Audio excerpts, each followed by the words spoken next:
My name is Sam Weinreich.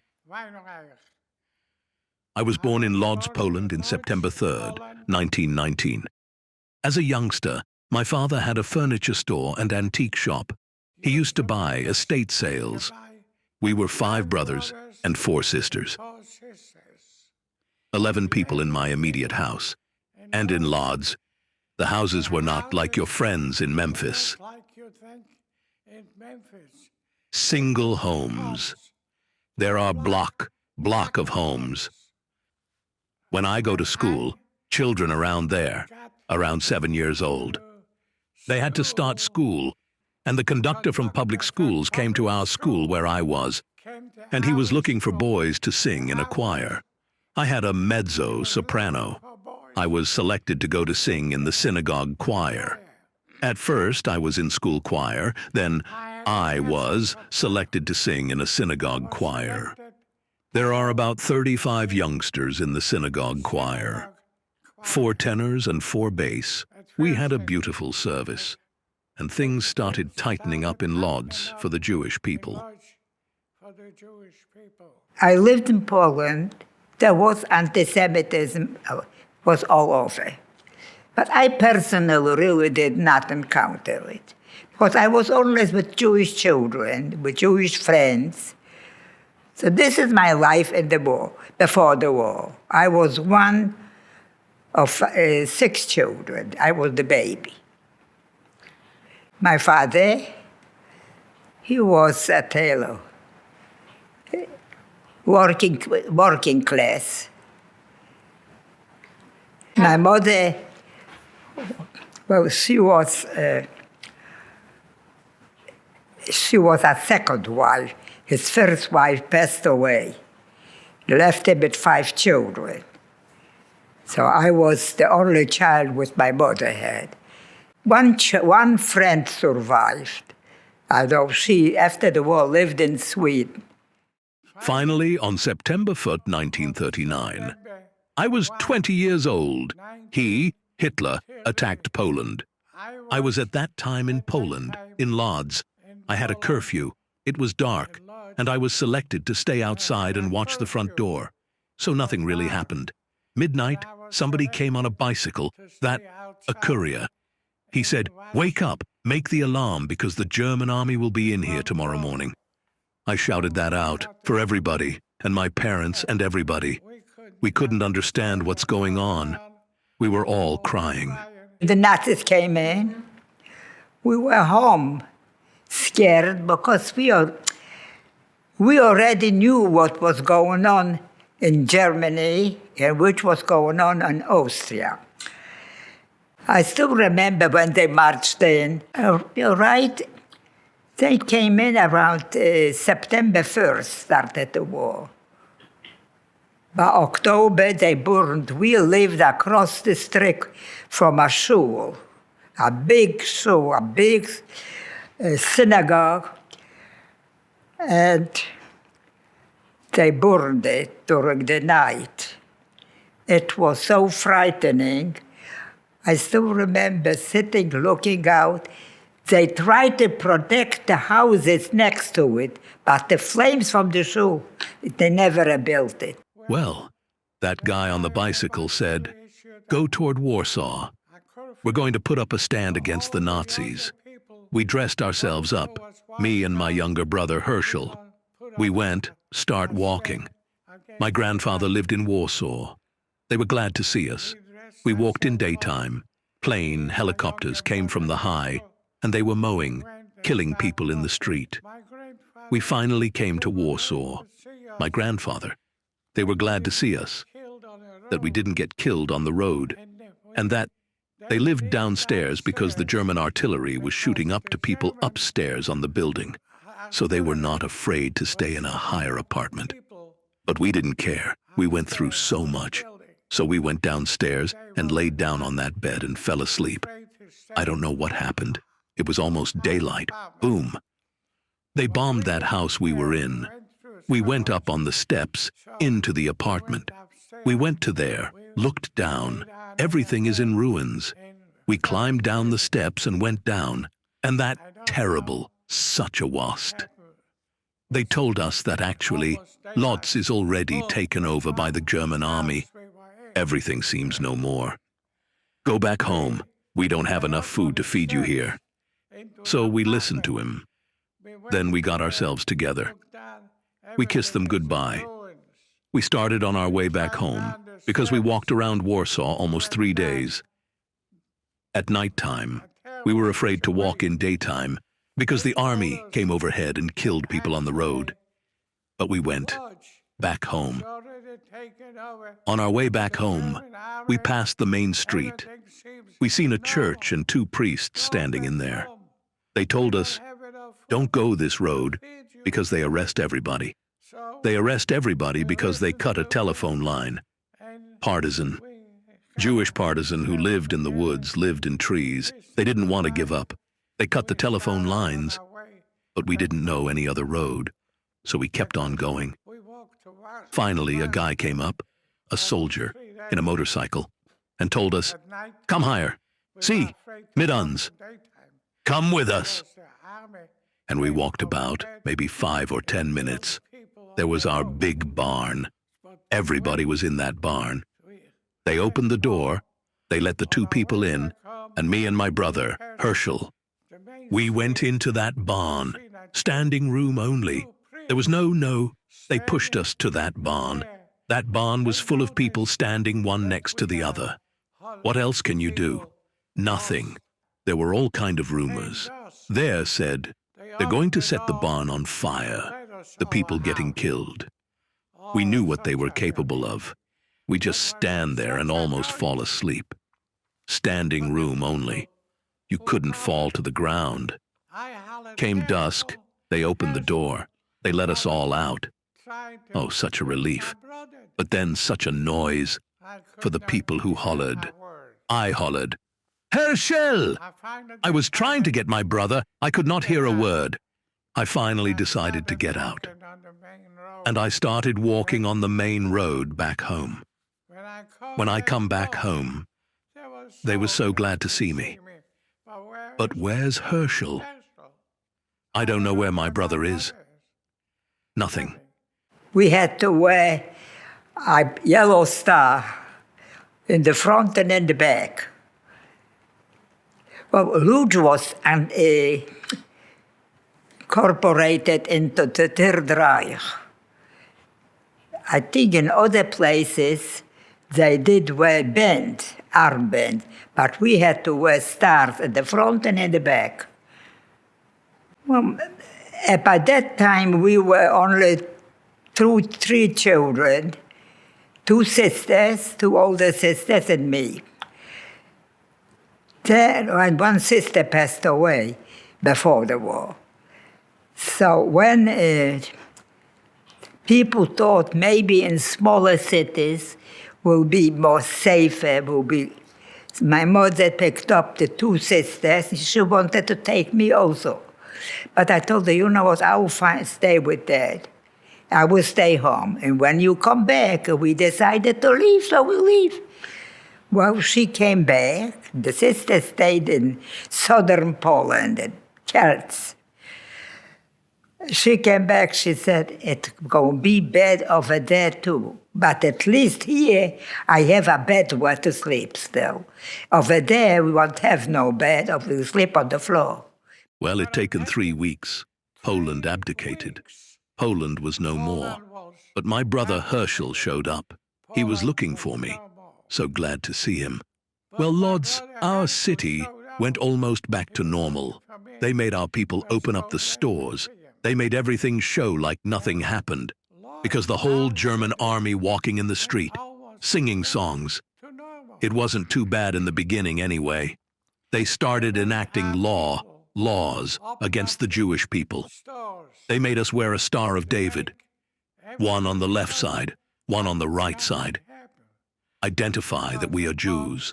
Soon after all of this was happening. They enacted all kind of laws. They annexed Lodz into the Third Reich. They call it Litzmannstadt. Now, you heard about what was happening in Germany. Kristallnacht. The Jewish business people got their businesses confiscated. They knocked the glass out. and the store windows written Jude, knocked the glass out. Time became terrible for the Jewish people in Lodz. Adolf Eichmann was enacted to solve the Jewish question when they already taken over all of Poland. In the largest cities over Poland, they built a ghetto. The people from the smaller towns had to move into the ghetto, so there they can keep a look on them. The Lodz ghetto was enacted, and they urged all of the Jewish people for Lodz, surrounded with barbed wire, with gendarmes, so fire often. The ghetto started to move in toward the end of 39. The ghetto closed May 1st, 1940. My father got sick. There was starvation. There was no food. The ghetto didn't take a little bit till they was organized. They made factories from work people. So my father got sick. He passed away in March 41. So I was left with my mother only. And we survived.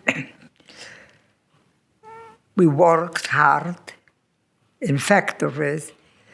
I worked different things. The most I made straw shoes. When the German army invaded Russia, they were by Siberia and it was very cold. So we made straw shoes to put on top of the shoes to protect it. It was a very hard job. We did it. People tried to save themselves. Everybody had to work. If you didn't work, you didn't eat. You didn't get a rationing. We had bread. For 2 weeks, a little piece, which was hard like a rock. I don't know from what it was made. We got potatoes, very little. And sometimes they let the potatoes stay outside in wintertime and got frozen and rotten. And then we got rotten potatoes. It was cold in the house. There was no coal. They had times when they distributed coal. You get rationing. Well, before we went to the Lodz ghetto, my family knew that they had to abandon their own business and everything. And in that basement, he constructed 3 wooden cases. He, brother Natan, had taken all of the valuable things. I don't know what I was on the cases. Well, we take the cases. We buried them in the basement. We covered them with old mattresses, which wasn't fit to sell in a store. We covered them up with all of this broken furniture. We kept them all covered up so nobody would know what's there. And we traveled in the Lodz ghetto. And my father knew they'd taken some of the furniture to move them into the Lodz ghetto. It was 1939, cold in Europe. And we traveled that way, carried, on sleds, into the Lodz ghetto, Baluti. We get an apartment on Zawishi. I remember the name of the street, Zawishi. And that's how we moved into Lodz. So they closed the Lodz ghetto. Nobody could get and get out. They enacted curfews from 5 in the evening to 8 in the morning. No Jewish person should find himself in the streets. After being in the ghetto, Hans Bibo called my brother. Now, the Lodz ghetto functioned just like a little country. He called my brother, and he told him, "I know that you not come into the Lodz ghetto empty-handed. What do you got? Give up!" Boom! They had 2 guys beat the hell out of him. He finally take out and give him some of the stuff. He laid up for 2 weeks. Finally, my father used to get a summons from Hans Bibo. My brother told him, "Please don't let him put a hand on you. They'll kill you. Because you older than I am. Don't give up. Nothing is worth as much as your life. Give it up. He came before Hans Bibo. I know you have businesses, have all of that stuff. What happened? What did you hide? So, my father says, yes. Across the street in the basement, we hide some stuff. A horse and a flatback wagon came. They loaded the cases on it. They'd taken it away. What happened to it, I don't know. We were in the Lodz ghetto, so we had to give away everything there. So Hans Bibo decided, I'm not going to talk to each one. They ordered the Altest of the Juden, Jewish elder, Chaim Rumkowski. He wanted anything, and he enacted everything. Of course, I used to go to the furniture store, polished her furniture for the Germans. Certain days they issue curfews. We didn't go to work. Chaim Rumkowski said, if we obey everything they ask for, we will probably live through the war. The Lodz ghetto had Jewish policemen. They had on their armband over here. They had written kapos. They understood a little German, mostly Polish and Yiddish. All of a sudden came an order from Hans Bibo. They need 40,000 Jews on a transport. Rumkowski had to issue the people to go. They get a bread and a honey and go to the transport. They did not have enough people. They came to 2 of my brothers. They had children. One of them had a 2-year-old boy. The other one had a 2-year-old boy. Give up the children. Then my sister-in-law said, what parents will give away their child? You don't know not what you are doing. They say you want to go away with him. Yes, they went with their children. We never seen them. You know, sometimes I don't believe, did I really went through this and survived? There were selections. I never let my mother go down to the selection. Usually I hid there, told we got places to hide. I did go down to the selection. She tear her hair out. Why she let me go down? Well, I was young, but we didn't even know where those people go. I remember my aunt and uncle, the family, they went maybe 2 years into the war, never heard from him. By the time we left, when they liquidated the ghetto was liquid. They first started with a list. So people didn't go to the list. One day, mother came home and told me, I am on the list. So I said, well, tell me, what do? I don't know. I'm not going to let you go, but I don't want to go either, to go with you. I don't know where they go. We really didn't know anything what was going on. I don't know how we knew what day it was. There was no calendar. There was nothing. We didn't know anything. So I was walking in the street, and I had tears in my eyes, and I met a guy. He was a principal from a bakery, and he knew me. So he asked me, why are you crying? So I told him, my mother is on the list, and I don't know what to do. So he told me that 5 commissars are on the panel, and the commissar from the shoe resort where I worked is on it. I didn't even know where I was going. While I was walking, he saw me. He was walking, asked me, what are you doing here? And I burst out crying, and I told him, I'm looking for you. My mother's on the list, and I heard that you can do something. Well, she got off the list about maybe 2 days later, the list. But the Germans saw that they cannot, that we not running so fast when they ask us to do it. So they stopped bringing out food. There was no food. There was no bread. One time I heard that they go and distribute bread, and I knew the commissar for the bread. So I went there for the bread. He told me, wait here. When I start to distribute, I will give you some bread. So I did wait. Then people started to run away. The Germans knew that people stay in the lines, so they come and get you. So I don't know where I ran. I hid on the dilapidated house. Anyway, I did hide under a house. After it quiet down, I went home. My mother was tearing out her hair. She didn't know she thought maybe they get me.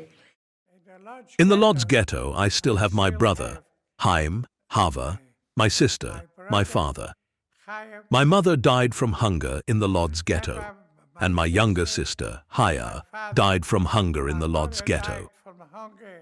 My father said, listen, I'm too old and I'm not going anywhere.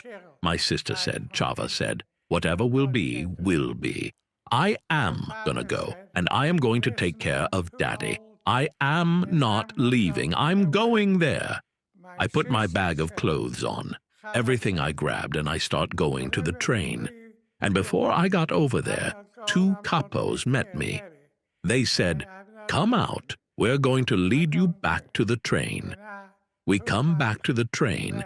There are 2 red-painted cattle car, orange-painted cattle cars over there. They then told me, come over with me. I got a bread and honey. We got in cattle cars, the doors shut. We stand one next to the other. Now we ate the bread with our empty stomach. The train started traveling. We don't know how far we travel. We could see time through the window and see it's daytime and travel. We travel. It's nighttime. 2 or 3 days. Who cared? People next to you would succumb. I don't know if they are alive or dead. You could not fall to the ground. Finally, the doors opened up. There was Birkenau. Daylight. The doors opened up. People next to you fall to the ground. They go numb. They help you down. And there were a lot of German hierarchy. They had a lot of brass all over their hat. We don't know what it was. There was an order. Take off all of your clothes until you get to the belt. You got to follow orders now. They lied to us. They said, I'll go to Germany. Look what's happening. We had to follow orders. Taking off my clothes, there's a guy who had a little stick.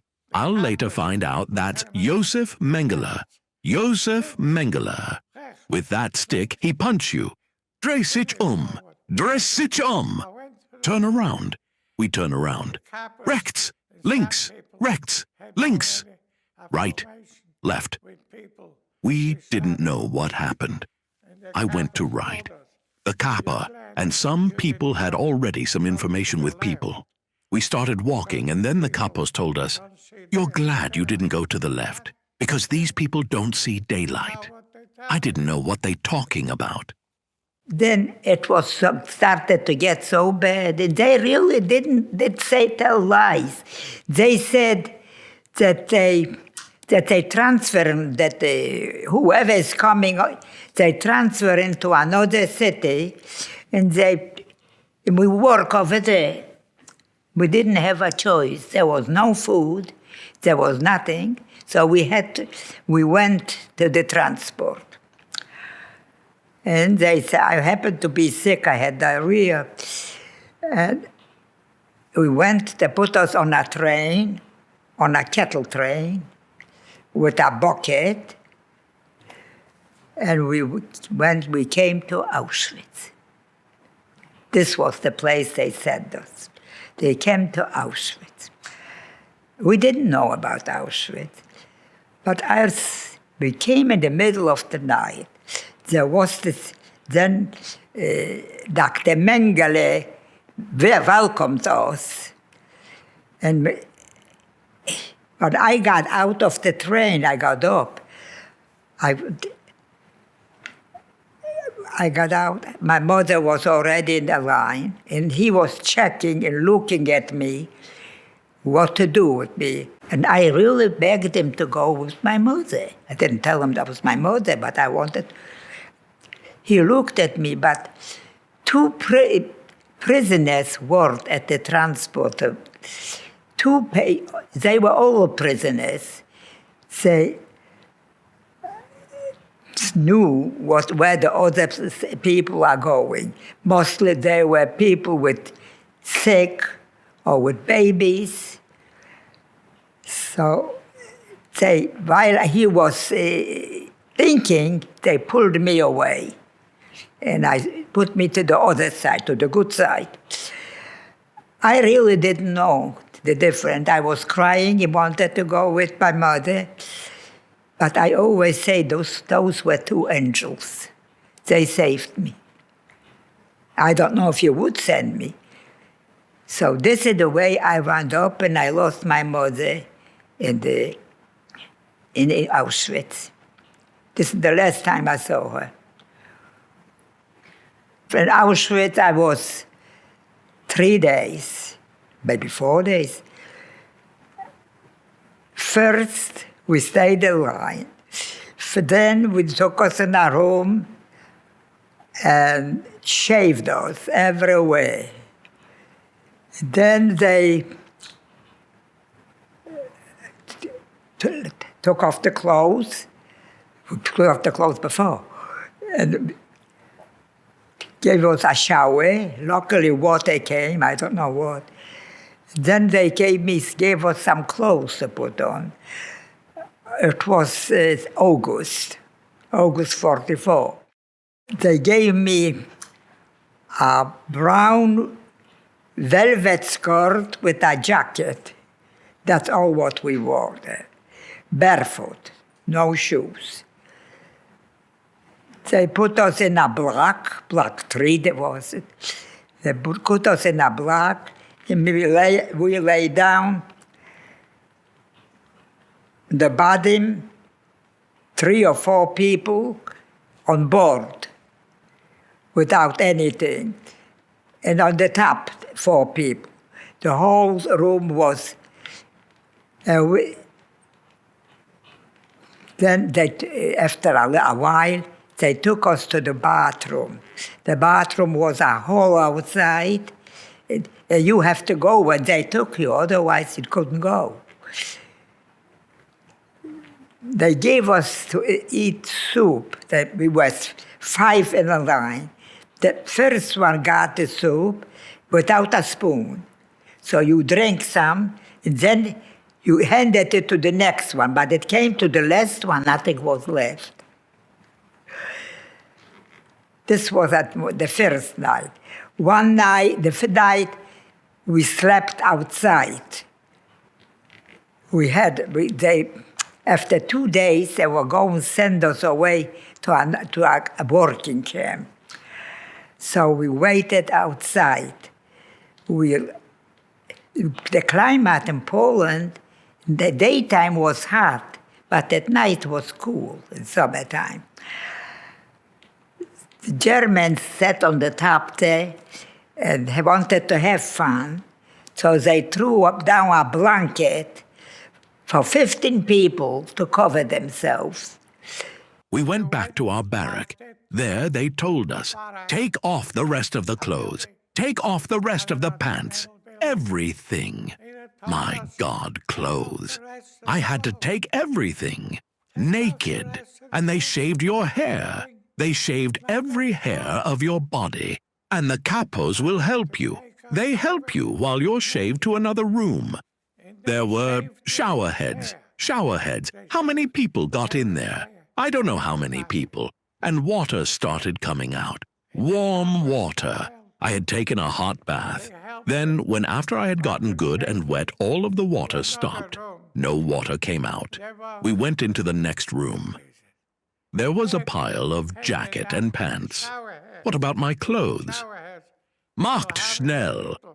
Macht schnell, make quickly, don't waste time. I had to pick up a jacket, had a number over here. On my jacket, a number, and I picked pants. That was all, and I had laid out my good shirt on a bench when I was taking my shower, and my beautiful shoes are not there no more. I had to fit myself into whatever I could. That was all that was left for me. Well, before I went into the room, it was nice in the room when I walked through. I looked to the left, and I seen a brick wall with 3 ovens in there. They had a window in the middle. I seen fire there, see fire, burning smell. I didn't know what all of this was. Later on, I would find out these are people. They don't have time to bury the people. That's when I went to the other room and picked up the jackets. And it was, Macht schnell, Macht schnell. I fell asleep. When I fell asleep, all I heard, Aufstehen, Aufstehen, Kaffee, get up, coffee. Oh my goodness, where am I? I climbed down and we had to go outside. We stand in line, one under the other. They brought a bowl of coffee, black coffee, out. The guy in the front started drinking. The second guy said, "You had enough, you had enough." When I think about it, when I think back, I just cannot believe that this is what we went through. Dachau was the same way, most every day, the same. We moved into little houses, and we stayed outside, got coffee, and then, I looked around over here to see what's going on. Danger, danger, danger, danger. In Deutschen, German. Schrieben in Deutsche. Written in German. Not to touch the wires because you don't survive. I don't know what they mean. Now let me describe for you Dachau. Dachau was a large area, like I don't know how many baseball fields. We drink the coffee. Then we have to get out on the field. 10 abreast all the way. They counted us. How many of you have you here? Then they opened the gate. After Dachau, they let us out. And we went maybe 5-10 minutes. We laid down on the grass. We waited on a train again. We got on a train, and they let us out. This was Moll, M-O-L-L. And we built over there, cement factory. They went back like this, back and forth, back and forth. Now, supervising over us were Ukrainians. Finally, we went back to the camp. On my way back to the camp, of course, we for the train. And the train let us out. We got to walk towards Dachau. On formation, we walked back. Gendarmes, soldiers on both sides. I looked around. I seen a raw potato. Evidently, the German farmers, they knew what was happening. They let the potato drop to the ground. I picked up the potato and put it into my pants to keep the cold air out. I tightened my pants up with wire, with rope, whatever could keep the cold air out. We got into the camp. 2 guys, 2 soldiers sit there. Was Hast du denn here? What do you have there? I lost my voice. I couldn't talk. Open up! Open up! I opened up. The potato fell out. He hit me right here. I fell down. On top of this, he kicked me also. I covered my mouth. 7 teeth knocked out of my mouth. For a potato. And I was bleeding. 2 guys picked me up. Take me into the barrack. I had a dog tag.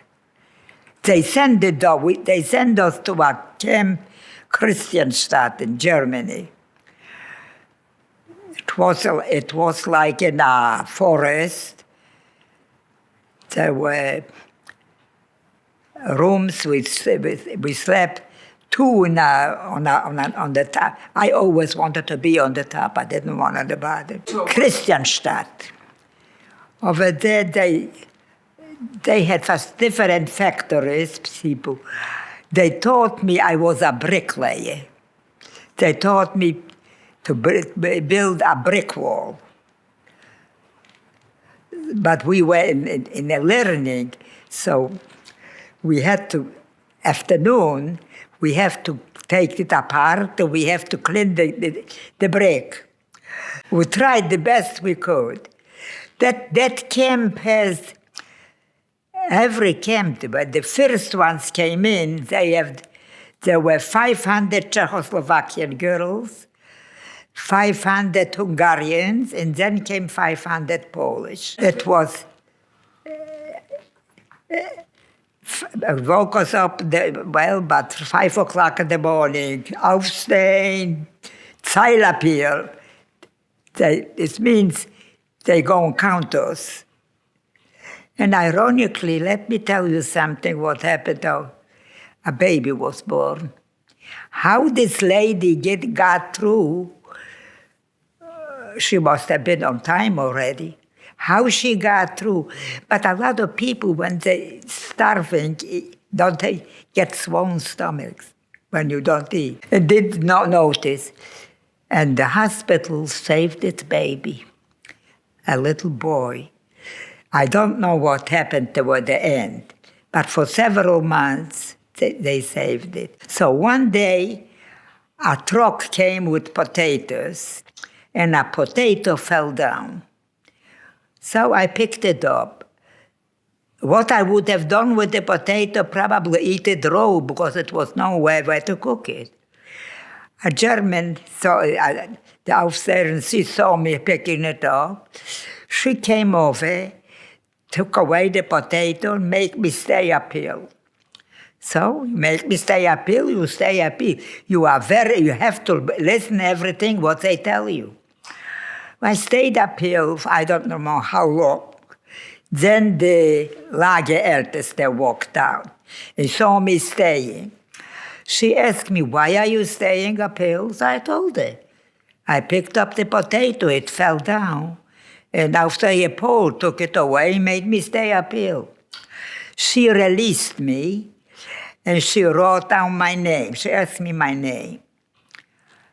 I don't know how long later, maybe 2 weeks later, they sent away 20 people to Parsnitz. Well, Parsnitz sounds like Auschwitz. So we didn't know whether it was Parsnitz or Auschwitz. I didn't know about Parsnitz anyway. But there's nothing we could do. Whatever you were told, you had to do. Ironically, this was the potato saved me. Parsnitz was not so bad. This must have been maybe by November. Parsnitz was I worked, make gas masks. And it was very bitter cold. We traveled on civil trains. And the Lagerälteste, they came with us. But we sat in the back, we had shaved head, everybody could recognize that we are not. But we stopped for overnight somewhere. We lay down on the floor. They gave us their capes to put us down. We lay down.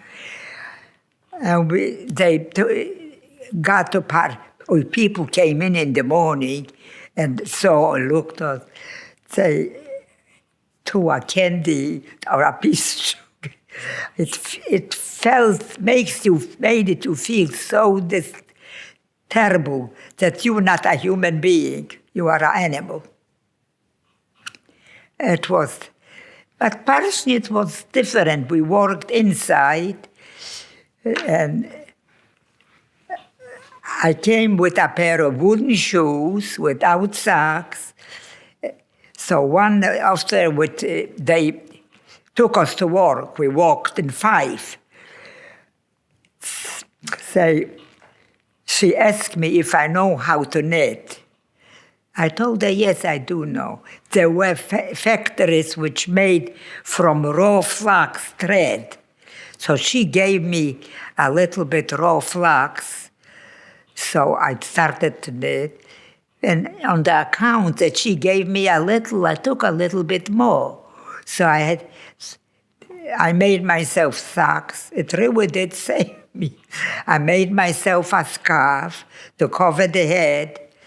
We walked in the winter, and it was bad winters, cold winters. One morning, we didn't go out to work. Typhus started going around in the camp. We didn't go out to work. We laid outside. We seen planes flying over. We thought, Oh, I hope they bomb that place. Do away with us. What's going on? And nothing happened. While we were laying in there on the grass, there was a guy over there who knew me from Lodz when I was singing in the theater. He used to go over to the building where the doctors used to be, a young Czechoslovakian doctor who understood Yiddish. He introduced me. This guy can sing for you. So I sang for him and he gave me bread. Anyhow, that's how I sung for him. And I started to get a little more flesh on me. Finally, they told us they opened the wires in the back. Everyone take their coats, their blanket. Take their blanket and go out through the back. I knew that something was happening, because all of a sudden they tell us they do away with that fence. They cut the fence open for us to go out through the back. And we dragged ourselves, I don't know how long. We're laying down on the grass, waiting near the railroad track. And all of a sudden, after a day, I don't know, a train came. I couldn't understand. So I lay there and see on the back, there were 2 cattle cars. But these cattle cars did not have a roof, no roof on it, open. In the back was a soldier standing there. And they bombed the train a week after we came off of the train. We could not drag ourselves. Sit down next to me was a young boy, Manek. There's a forest. The forest was not too far. I said, come on. I'm not going back on that train. Something is happening that hasn't happened until now. Let's go. We dragged ourselves over. And there were trees all over.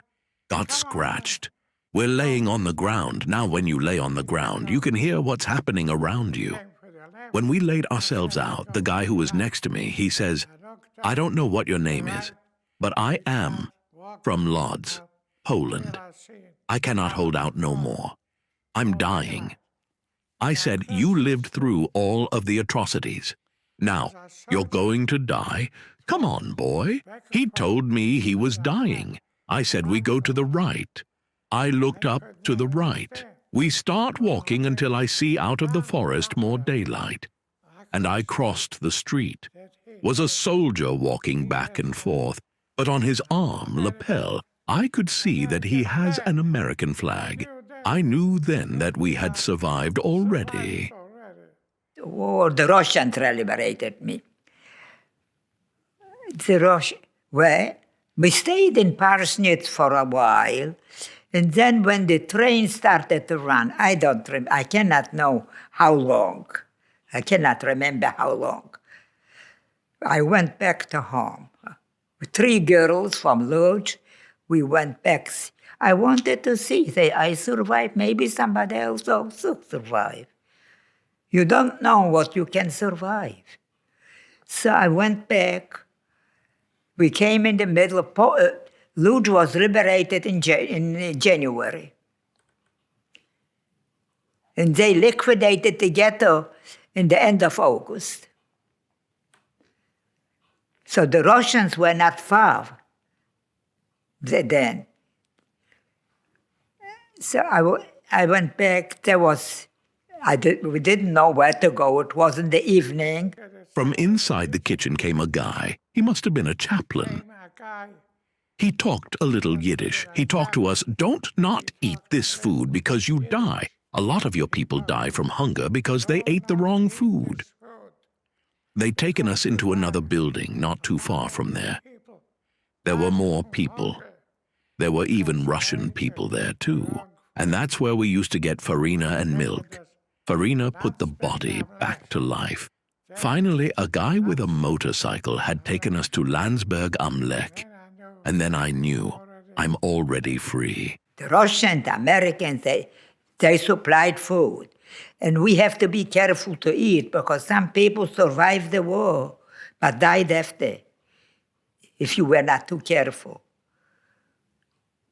We stayed overnight. In the morning, we went to look to our places where we live. I still found the house. I still found, and I don't know how I did it. This was after the war. My mother when the Germans came in, we had to give up everything. If you have some kind of silver, my mother, or a sewing machine. So we had a two sewing machines. She buried it behind a stove. And I knew about it when I came back. So I went to see the house and I say it's still there. How I did it, I still cannot understand. Weak and young, I knocked it out and I carried it and I walked. I knew a lady which lived there. She was liberated in Lodz. She had a store, a neighbor. So I went there and I carried it. How I walked with it. A sewing machine head is not light. How I did it, I don't know. Don't ask. I still don't know. But I carried it and then I sold it. So I had something to eat. We came back without anything, without clothes, without anything. After the war, the only one who survived was myself. I didn't have nobody. After the war, after I came to Landsberg, I became a displaced person. I became a sanitation policeman. There were so many good people available. Everything was like a little country. There were people from different countries, singers, actors. We had different theater player people. One time, a Jewish-American actor, Herman Yablokov, visited our show. He could not believe how so many people from different countries. He told us that these Germans, that they did not understand what happened. After the war, they know now what happened to good people. I met a friend, we became very friendly. She also, after a while I said, I'm not going to stay.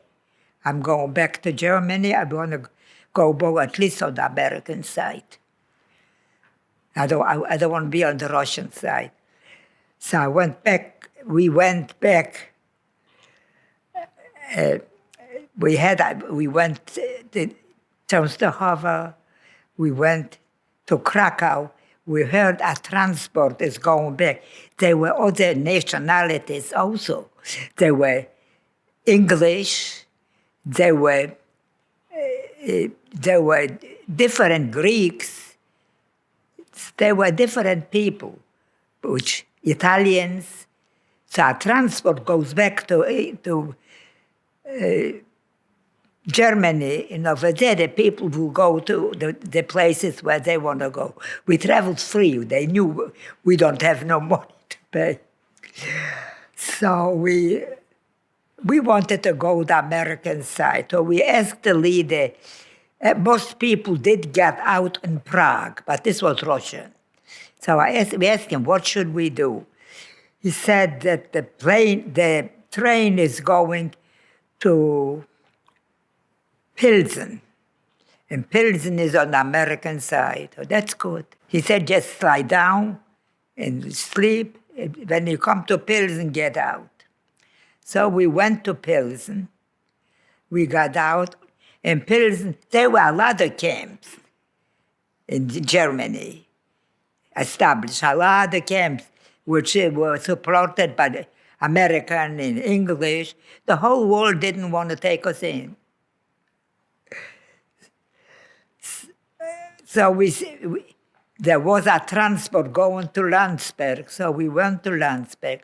But we really wanted to go to Feldafing. So we asked people what we do. They said, in Munich, get out of the train and go on the train to Feldafing. So we did it. We came to Feldafing. We saw every day came lists from people which survived. And my friend found a brother on the list. So we came to Feldafing. There was just a camp and we saw that he was not there. But we met a friend. I worked with her. with the ghetto, and she did go to school with her. We stayed there a day, and we went to Landsberg, because I didn't like Feldafing.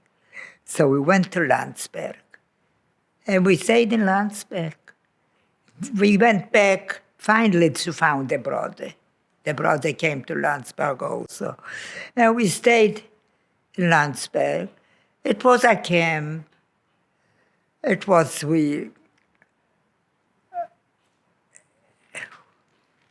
well, my husband was here. He was a policeman. I worked in they served food, so we were waitresses. And this is where I met him. But we got married in 1946. This was 2 years after the war. No, not quite 2 years, a year. We're going to be married 77 years. There was a guy, Matek Friedman. He was already married. She had a girlfriend. Her name was Frieda. So I asked him, "Who is this girl who walks with you all?" He said he didn't know her. Her name was Frieda. So I told him, "Give me an acquaintance with her." And that's how I got acquainted with her. And we started together, and I started dating her, and I proposed. She was also from the same city where I was, from Lodz. I was called to Munich. I went to Munich. They said, "You go to Memphis." I said, "Memphis? I never heard of Memphis." Well, Memphis. I looked it up on the map. I didn't even know where Memphis is. We knew about New York. We knew California. We knew it, but Memphis. So that's how we found out of Memphis. A guy called me. He said, "If you don't like Memphis, you can go to Hollywood. You can go to Chicago." So, what do I have to do? I was called to Bremerhaven and ordered on the General Taylor, a ship, to Memphis. Well, I came to Memphis. They'd taken me to a factory where they make nightstands and beds on Thomas Street. So later on, I started working for a guy named Joe Friedman. Now he spoke Yiddish. He used to buy furniture from the army. So I worked for him. I polished his furniture, restored everything, make it beautiful. I come home, my wife asked me, "How were you at the job?" I said, "I don't know, but the boss pat me on the back. You're making beautiful work. You're doing fine." So later on, the guy from the paint store said, "You can do such a pretty work. Why don't you go to work for the Margolin brothers?" The Margolin brothers, they were building houses for the GIs. I went to Ben Margolin. I got hired. Finally, I decided I got to be my own boss. Each nationality has to tolerate the other nationality. There should not be any hate in the world. Children should be taught in the schools. What happened for the Jewish population and the Gypsies because of hate? I have my own family now. I hope and pray that they should not encounter the atrocities, the hate for other people. The world is big enough for all of us.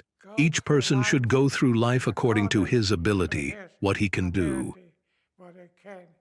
What I want you to know, that the way it looks now, it can happen again.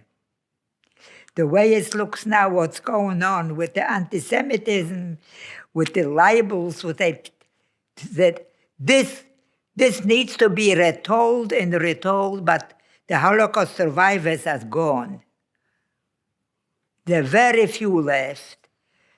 So this has to be retold, that this never could happen again, should not happen again. Everybody has a right to live the way they want.